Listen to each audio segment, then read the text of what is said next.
আসসালামু আলাইকুম। কেমন আছেন সবাই? আলহামদুলিল্লাহ, আল্লাহর রহমতে আমরা ভালো আছি।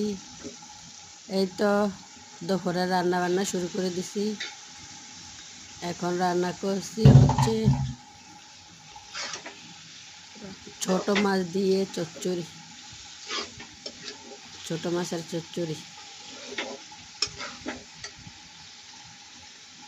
এগুলো রান্না করলে অনেক মজা হয়। পেঁয়াজ, কাঁচামরিচ, ধন্যবাদ সব কিছু দিয়ে রান্না করলে এগুলো মজা হয়।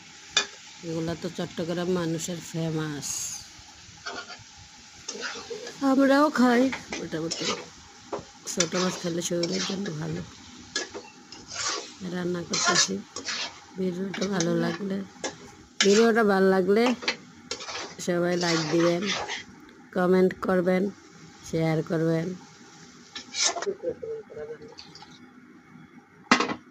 আল্লাহ হাফেজ, ভালো থাকবেন সবাই।